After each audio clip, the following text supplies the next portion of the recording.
Israel realiza uma importante operação em Jabalia, que é o maior campo de refugiados de Gaza, matando 33 pessoas, deixando 85 feridos. A gente tem a autoridade de saúde em Gaza alegando que Israel está impedindo a chegada de ajuda.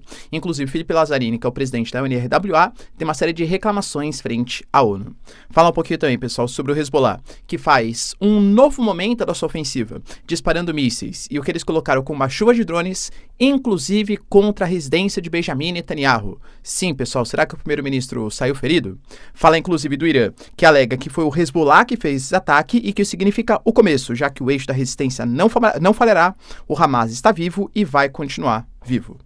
Para finalizar, pessoal, falar um pouquinho também sobre a situação do Zelensky, que apresenta não notícias muito positivas, como, por exemplo, o Biden não garantindo as armas de longo alcance e o Sergei Lavrov falando que eles são homens loucos, alegando sobre a possibilidade do desenvolvimento de armas nucleares. Enquanto isso, a gente tem o Trump com uma juíza divulgando 2.000 páginas sobre supostas irregularidades e supostas tentativas de corromper o sistema eleitoral americano. Isso às vésperas da eleição.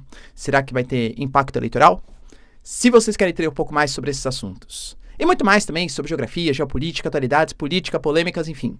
Tudo para você se manter sempre bem atualizado. Já se inscreve no canal, deixa seu like, compartilha esse vídeo, que o professor Ricardo conta muito com a sua ajuda. Belezinha? Para quem não me segue no Instagram, @prof_Ricardo Marcílio. E pessoal, tô concorrendo ao Prêmio Best, hein? Prêmio de maior influenciador da educação brasileira em 2024. E eu conto muito com o seu apoio, o pessoal tá na reta final, tá? Então, caso você já tenha votado, muda a conta e vota por outra conta. Caso você não tenha votado, eu conto muito com o apoio de vocês para garantir esse prêmio pra gente aqui, ó, pra Geopolítica. Vou ficar extremamente grata a cada um de vocês. Tamo junto? Link na descrição, pessoal. Colabora aí com o Ricardo Marcílio. Tamo junto? Então, bora lá pro vídeo, ó.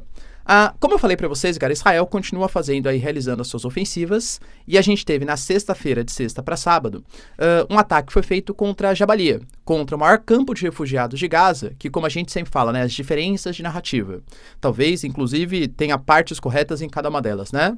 O Hamas alega que ali são posições onde tem deslocados, e de fato, pessoal, desde que começou o conflito, a gente tem mais de 90% da população de Gaza deslocada em um país não, né, mas uma região, um território, que não tem exatamente a chegada de ajuda humanitária de maneira contínua, tanto de medicamentos, energia, combustíveis e por aí vai. E é uma região que já não gozava de grande desenvolvimento humano mesmo antes do processo de invasão de Israel no território de Gaza. Então hoje a gente tem muitos deslocados no ambiente com uma péssima infraestrutura. Jabalia talvez fosse um dos pontos, ou seja, um dos pontos onde você tem um pouco mais de respaldo para essa população deslocada. E aí o Israel alega que o Hamas utiliza esses campos de refugiado para conseguir se restabelecer, já que eles tiveram, né, pessoal, o Ismail Haniyeh, agora o Sinwar, fora outros vários combatentes que foram baixas no campo de batalha. Pois bem, pessoal, esse ataque em Jabalia, ele matou 33 pessoas e deixou 85 feridos, sendo que o Hamas ainda alega, né, que esses feridos podem aumentar, já que existem vários ainda que estão debaixo dos escombros. O Hamas também, pessoal, alega que foram cortados todos os meios de comunicação, o que dificulta ainda mais a chegada de ajuda humanitária e também o resgate dessas pessoas. Enquanto isso, os médicos de Gaza, não exatamente o Hamas, né, mas os médicos que ali estão, eles pediram, pessoal, por favor, fizeram um apelo para a comunidade internacional e para a ONU, um apelo por combustíveis, suprimentos médicos e alimentos. Porque a gente fala de uma série de hospitais que foram danificados, atacados por Israel. Claro que o Hamas também poderia estar utilizando, né, como uma espécie de área de escudo. Aí Israel ataca para combater o Hamas e acaba ferindo ali os civis também. Mas Israel teria a responsabilidade de não fazer isso. Você não pode atacar essas posições. Então é o que eu falo, né? Cara, vamos ser sensatos aqui, né? Nem 8, nem 80. A gente tem que entender que tudo o que está acontecendo. E o Filipe Lazzarini, que é o grande líder da UNRWA, aquela instituição formada depois da Nakba Palestina, ou seja, depois de 1948, que ela cuida dos refugiados palestinos, principalmente nos países vizinhos, mas também, claro, na Cisjordânia e na faixa de Gaza. Pô, nesse momento de conflito, talvez seja uma das instituições mais importantes. Ela está envolta em algumas polêmicas, porque lembra que Israel acusou a UNRWA de ter alguma ligação com o Hamas, alegando que os militantes do Hamas utilizavam a UNRWA para receber essa ajuda para doutrinar a população palestina contra Israel. Chegou a ter uma queda da ajuda internacional, agora restabeleceram algumas ajudas, enfim, está envolto em polêmica, né? O Felipe Lazzarini, galera, garantiu que o ataque à escola que foi feito recentemente em Jabalia foi o terceiro só nessa semana contra instalações da UNRWA e que Israel, com esse ataque, já foi responsável pela perda de 231 membros da organização. E quando a gente fala de membros da organização, não são membros necessariamente palestinos, são membros inclusive de outros países. E, teoricamente, essas ajudas internacionais, esses organismos internacionais, não podem ser alvos de ataques. Israel fez ataques contra a UNRWA e também ataques contra a UNIFIL, até coloquei, que é a missão de paz da ONU no sul do Líbano. Eu até coloquei para vocês ontem, por exemplo, que o próprio líder da UNIFIL colocou que os soldados ali eles têm direito de defesa. Ou seja, caso eles se sintam ameaçados por algum ataque israelense, eles também podem disparar contra essas tropas de Israel. Imaginem vocês, tropas da ONU disparando contra tropas israelenses. Galera, vai ser um baque na geopolítica internacional. Enquanto Israel realiza esses ataques, eu compartilhei com vocês ontem que, sem maiores detalhes, o Hezbollah tinha anunciado que ele estava num novo momento, numa nova fase do ataque. Muito possivelmente pela morte do Sinwar, mas também pela morte do Nasrallah, pela morte do Ismail Haniyeh, do Hamas, né? E de outras lideranças do Hezbollah também. Essa nova fase ia contar com a utilização de equipamentos mais sofisticados e mais ataques contra Israel. Pois bem, pessoal, começou. O Hezbollah, ele fez disparos com 75 projéteis contra Israel, palavras de Israel, tanto com mísseis também como uma chuva de drones. Os objetivos do grupo foram bases militares e também algumas áreas de equipamentos, então com projéteis, armamentos, equipamentos militares. Desses ataques, praticamente todos eles foram interceptados, alguns causaram pequenos danos, né, não conseguiram ser interceptados, mas o que mais chamou a atenção foi o disparo, pessoal, foi o envio de um drone em direção a uma das residências do Benjamin Netanyahu. Sim, pessoal, Benjamin Netanyahu ele tem uma espécie de casa de turismo que foi alvo de um ataque com drones.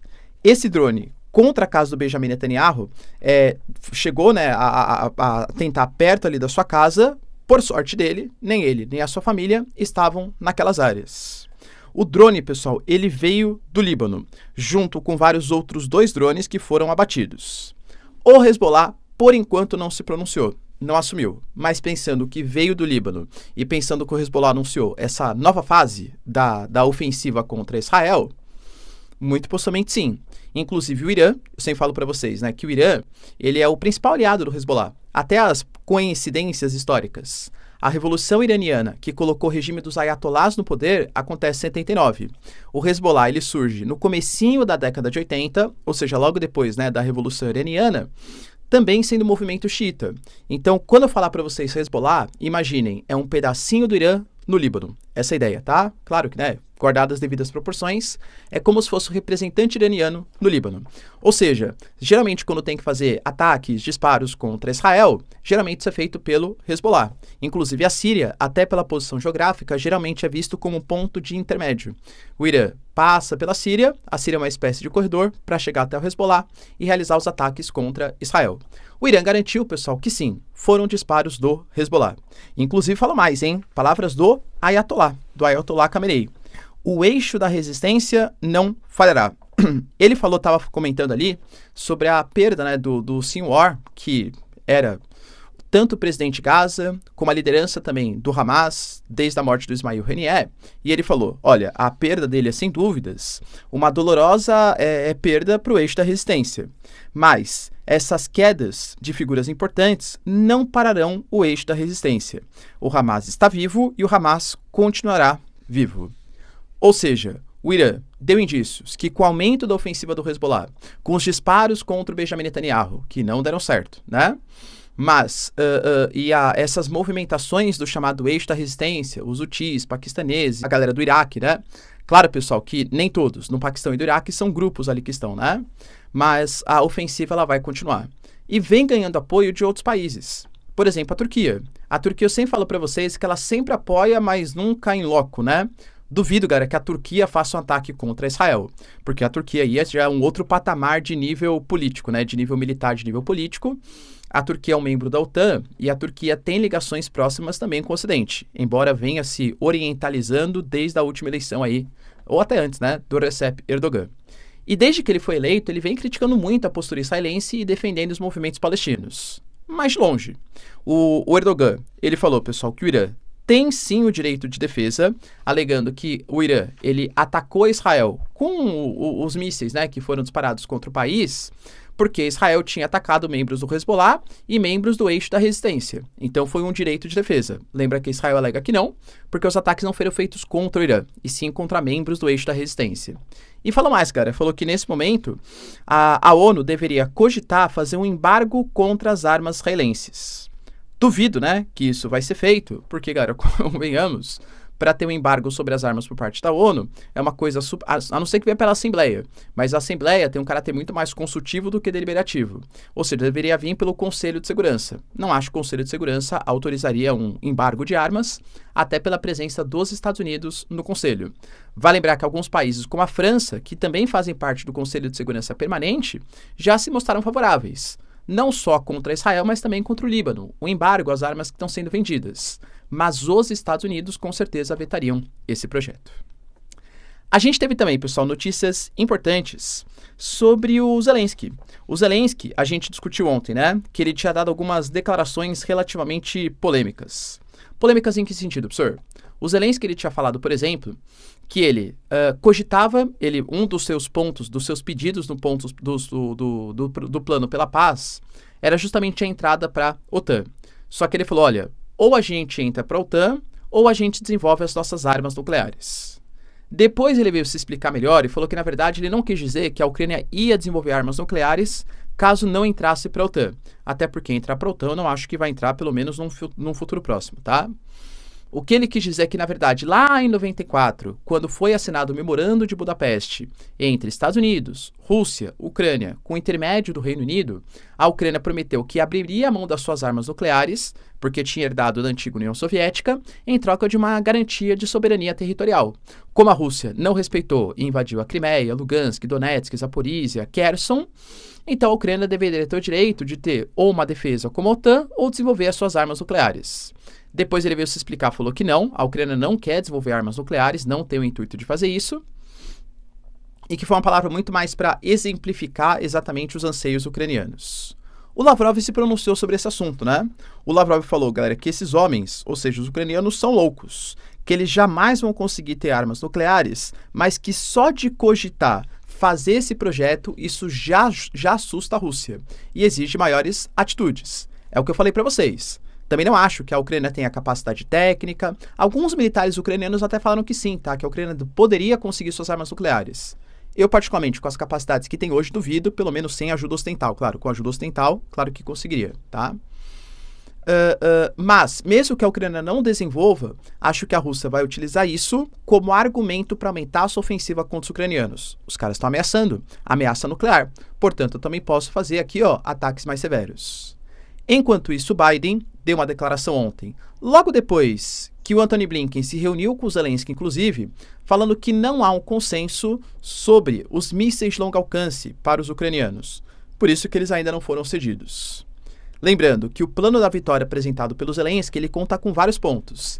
E além da questão da entrada para a OTAN, está também a seção de mísseis de longo alcance, para atacar pontos no interior do território russo e fazer como se fosse uma espécie de zona tampão, para evitar ataques a pontos ucranianos. Ou seja, é mais uma baixa, é mais uma derrota, vamos colocar assim, geopolítica do Zelensky.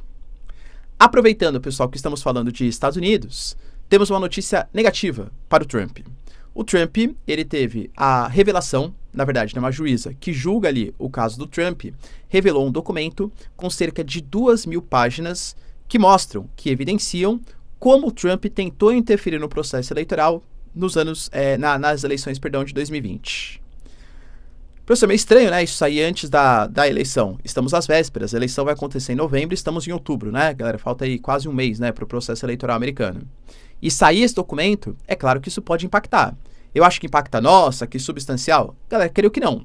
Porque assim, já é amplamente divulgado pela mídia americana O Trump, ele está sendo investigado na questão do roubo de documentos oficiais da Casa Branca, que estavam em sua mansão na Flórida, sobre suposta interferência eleitoral nas eleições da Geórgia, onde ele pediu para partidários do Partido Republicano alterarem ali a contagem de votos na Geórgia, o caso da atriz Stormy Daniels, em que ele falsificou assinaturas, em que ele sonegou informações de gastos para comprar o silêncio de uma atriz de filmes adultos, que poderia manchar sua imagem em plena campanha eleitoral, e a questão do Capitólio também, né, em que ele supostamente teria incentivado ali os republicanos a invadirem o Congresso americano. Então, meio que são pontos notórios. Nós brasileiros sabemos, os americanos que estão envoltos ali no processo eleitoral também sabem. Então não acho que vai causar uma grande mudança. O problema é que a mínima mudança já pode ser significativa. Da maneira como as eleições americanas caminham, a gente tem, aparentemente, a Kamala Harris com a maioria dos votos, mas de nada adianta, porque aparentemente nos estados swing states, os estados decisivos, os colégios eleitorais que de fato vão ser definitivos, aparentemente no momento, as casas de aposta dando tudo isso, o Trump leva uma ligeira vantagem. Significa que qualquer tipo de ruído que possa acontecer em relação à moral, em relação a discursos, tal, pode ser decisivo, tanto para Kamala Harris quanto para o Trump. Só que a juíza falou, eu sei que eu posso interferir no processo eleitoral, mas se eu não divulgasse o documento, também seria uma espécie de interferência no processo eleitoral, visto que eu, sabendo de informações, não estou compartilhando com a opinião pública. Então eu interferiria de qualquer jeito, prefiro interferir compartilhando a verdade. Você acha, pessoal, que faz sentido o argumento da juíza? E mais, acha que essas 2.000 páginas, que claro, vão ser investigadas pela mídia, saber maiores informações, podem impactar no resultado eleitoral do Trump? Deixa aí nos comentários. Para finalizar, pessoal, a gente tem também o Brasil se preparando para a reunião dos BRICS, a mais importante da história. A própria Rússia fala isso, que vai sediar em Kazan a reunião mais importante da história da Rússia, a cúpula internacional. Essa próxima cúpula dos BRICS vai acontecer do dia 22 ao dia 24 de outubro, ou seja, estamos há pouco menos de uma semana ali, né? E o Brasil vai contar com Lula, Celso Amorim e Mauro Vieira como os representantes nessa cúpula. Por que ela é importante? Primeiro porque a gente vai discutir aqui quais são os pontos discutidos e porque o Brasil é o próximo presidente dos BRICS. Sim, aliás, o Brasil era para ser nesse momento o presidente dos BRICS. A gente pediu para adiar porque naquele momento o Brasil estava na presidência do Mercosul, o Brasil estava na presidência do G20, ainda estamos inclusive, e poderia estar também na presidência dos BRICS. Ou seja, seria um acúmulo de cargos. Então o Brasil pediu para a Rússia antecipar a presidência e o Brasil vai ser o presidente aí a partir do dia 1º de janeiro, tá? E o Brasil, ele já colocou quais serão as suas prioridades. O Brasil vai querer falar, pessoal, sobre desenvolvimento sustentável. Lembrando que os BRICS hoje, eles contam com cerca de 40% da produção de alimentos do mundo.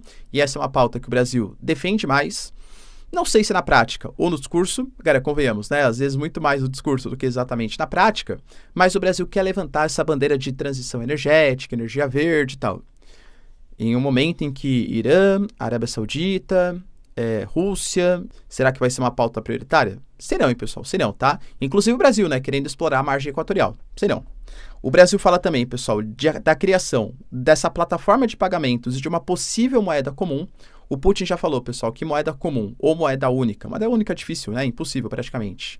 Mas uma moeda comum dificilmente vai ser colocada nessa reunião, mas eles querem desenvolver uma espécie de mercadoria, uma espécie de moeda digital para facilitar as transações e depender menos de sistemas ocidentais de pagamento, como o sistema SWIFT, porque temem, né, possíveis retaliações, possíveis sanções dos Estados Unidos, principalmente China e Rússia, claro. O Brasil fala, pessoal, em discutir a crise do Oriente Médio, lembrando que a gente tem a entrada agora, né, de mais 5 novos membros. A gente está falando, pessoal, de Arábia Saudita, Irã, Emirados Árabes, Etiópia e Egito. E, aliás, vários membros que querem entrar, inclusive, tá? Venezuela, Cuba, Bolívia, Nicarágua, que mais? A Indonésia, a Turquia, são todos países que já se manifestaram favoráveis à entrada dos BRICS. Que, aliás, é outro ponto que vai ser discutido. O Brasil, por exemplo, teme que, entrando muitos países, isso possa fazer com que cada país perca a sua importância relativa. Uma coisa é você ter um BRICS com 5 membros, Brasil, Rússia, Índia, China e South Africa. Outra coisa é você ter um BRICS com 50 membros. Se todo mundo é líder, meio que ninguém é líder, entende? Então o Brasil teme perder esse poder relativo que tem como um dos membros fundadores dos BRICS. Então o Brasil fala em criar espécies de cargos, vai? Então tem os membros oficiais dos BRICS, tem os membros associados, tem aqueles que só participam de processos ou financiamentos do NDB, que é o Banco dos BRICS, um certo escalonamento ali das funções. E falar também, pessoal, sobre a reforma dos organismos multilaterais, que, como eu falo para vocês, talvez seja a pauta prioritária do Brasil. O Brasil quer fazer com que os BRICS sejam uma espécie de preliminar do que vai acontecer no G20, discutindo reforma da ONU, reforma do Banco Mundial e reforma também do FMI. E claro, o NDB, o Banco dos BRICS, liderado pelo Brasil, a Dilma é a presidente, né? Pode ser decisivo nesse processo. Beleza, pessoal? Deu para entender os principais acontecimentos? Se vocês curtiram o vídeo, então, já deixa seu like, se inscreve no canal. Tamo junto, beijos, abraços e tchau, tchau.